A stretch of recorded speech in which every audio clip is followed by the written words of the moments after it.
চাঁপাইনবাবগঞ্জে শিক্ষার্থীদের আন্দোলনে মুখে পদত্যাগ করলেন নার্সিং ইনস্টিটিউটের অধ্যক্ষ। শিক্ষার্থীদের আন্দোলনে মুখে পদ ছাড়লেন চাঁপাইনবাবগঞ্জের নার্সিং ইনস্টিটিউটের অধ্যক্ষ nursing instructor in charge Mohammad Moshiur Rahman.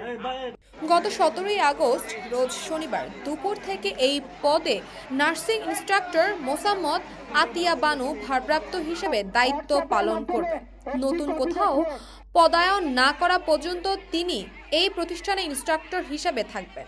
এর আগে গত শনিবার 17 আগস্ট সকাল থেকে ইনস্টিটিউটের অধ্যক্ষ মোহাম্মদ মশিউর রহমানের পদত্যাগ সহ নানা দাবিতে সকাল থেকে শিক্ষার্থীরা চাঁপাইনবাবগঞ্জ নার্সিং ইনস্টিটিউটের সামনে জড়ো হয়ে বিক্ষোভ করেন।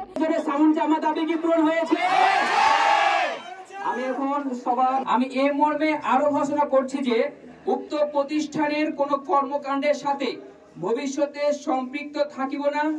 আমার নিজের এই সিদ্ধান্তের বিরুদ্ধে গিয়ে আমি ভবিষ্যতে উক্ত প্রতিষ্ঠানের কোন শিক্ষার্থী, কর্মচারী এবং শিক্ষক কিংবা আন্দোলনে অংশগ্রহণকারী কারো বিরুদ্ধে হয়রানিমূলক আইন ব্যবস্থা বা হেনস্থা করিব না।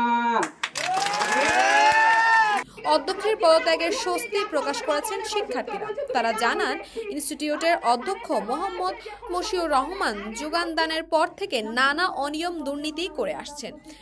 শিক্ষার্থীদের উপবৃত্তির টাকা মেরে দেওয়া, হোস্টেলে খাবারে অনিয়ম, প্র্যাকটিক্যাল পরীক্ষায় কম দেওয়ার ভয় দেখানো, ভাউচার বাণিজ্যের মাধ্যমে টাকা লুটসহ নানা অনিয়মিত করে আসছেন তিনি।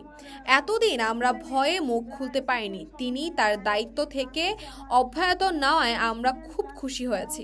চাঁপাইনবাবগঞ্জ 250 শয্যা হাসপাতালের তত্ত্বাবধায়ক ডক্টর মাসুম পারভেজ বলেন, নার্সিং ইনস্টিটিউট নার্সিং অধিদপ্তরের স্বতন্ত্র একটি প্রতিষ্ঠান।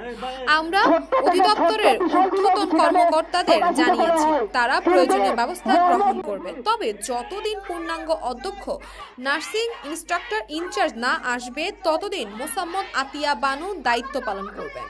তাসপিয়া তাবাসসুম, ই সময়, ঢাকা।